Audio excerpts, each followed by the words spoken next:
How we going, everyone? Back again with another Raw Division production. We've got a special guest in the house. This is our second installment of our interview with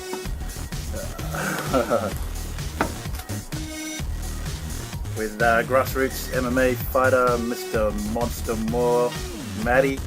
Thanks for having us, brother. All good, brother. Firstly, I want to congratulate you on your title fight this weekend. It's the amateur lightweight heavyweight title against Hickey West. Now, obviously, you don't take on easy fights, man. And every fight that you've had, it's been good fights. They've been hard, they've been tough. You've bled. How you feeling about this one, man? Yeah, good, man. Yeah. Can't wait for this one. Yep. Roll this motherfucker. Yep. Just see what happens. Yep. Just go out, roll. Yep. See how he is at stand up. And just take him to the ground. So knock him out. Yeah. Everyone's seen you on XFC, man. We've seen you fight on Eternal as well.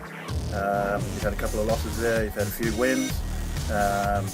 This is a big one for you, man. And are you training every day? Are you putting in the work? Or how does it work when you lead up to a fight like this?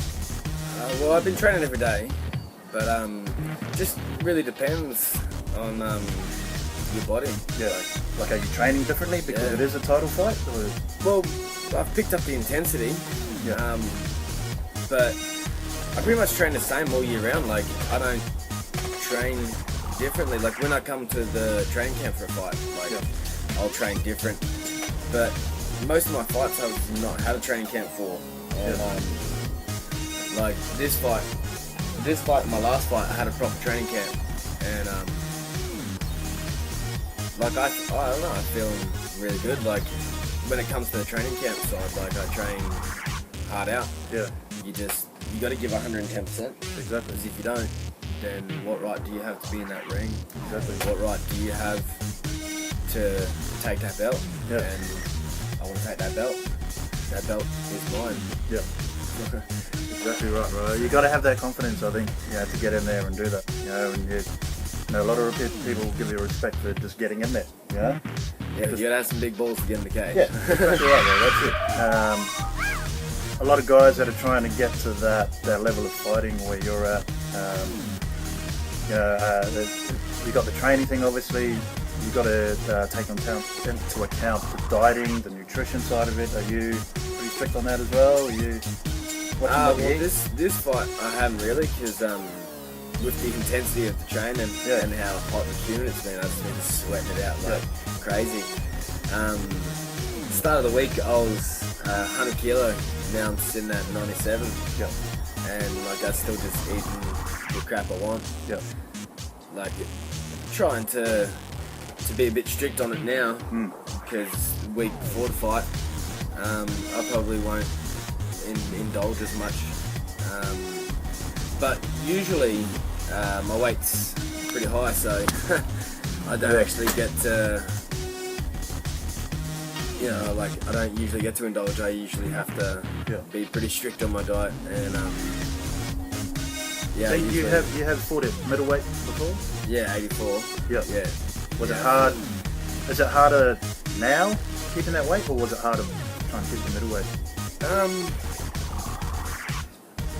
Like the first couple of fights I had, it was pretty alright to get to 84. Like, my first 84 fight, I was like 3 months before that, I was walking around at 120 kilo or 118.9, and that's when I first started at KMA. And those guys helped me get, like all you guys helped me get down to 84. Yeah.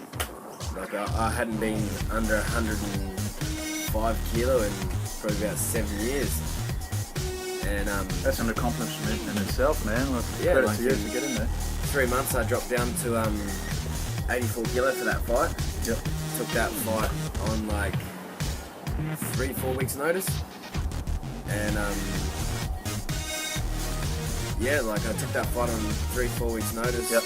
And you guys will help me cut down from, I was sitting at roughly about 98 kilo for that fight. Yeah.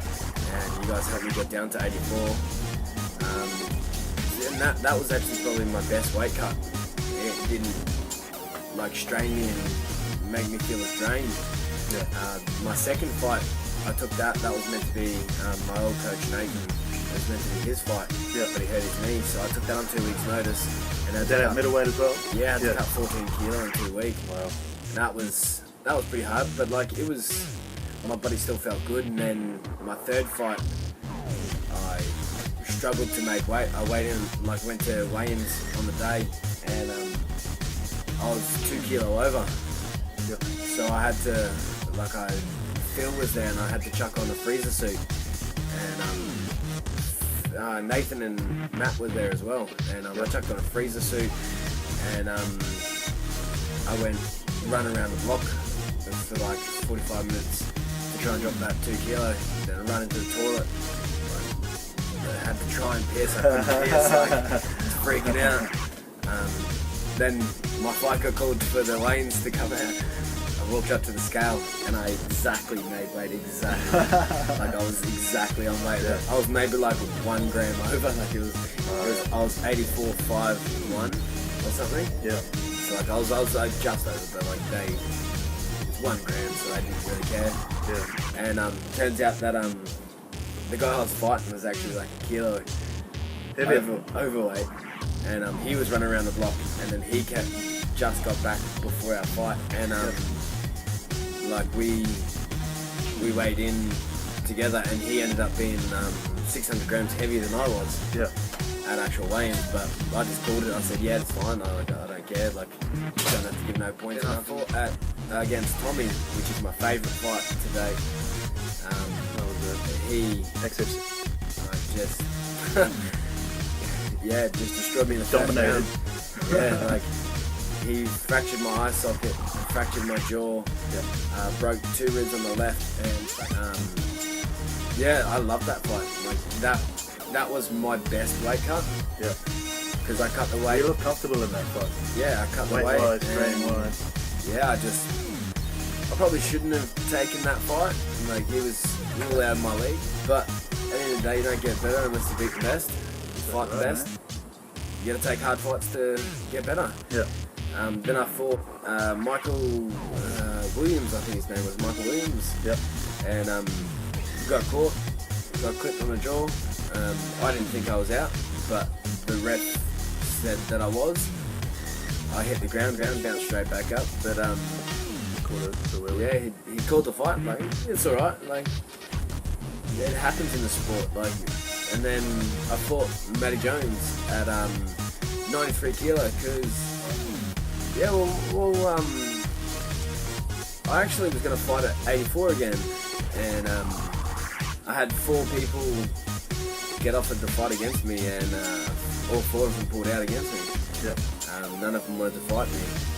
So Matty Jones, which is one of my best mates, stepped up to take the fight, and it sucks. Like we both fought, and I fought at 93. So all my fights have been 84, apart from the last one, which was 93.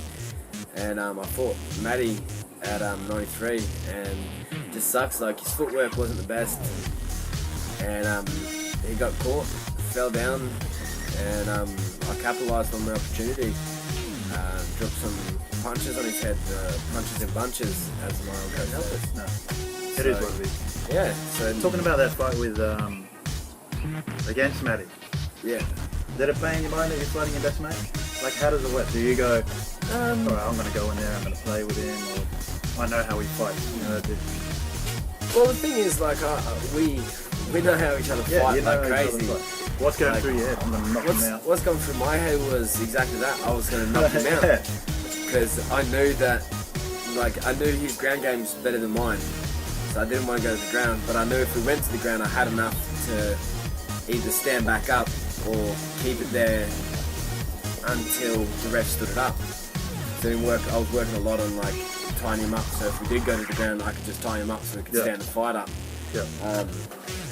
But my whole game plan was to go out there and just knock him out. Like, I wanted to get the KO win.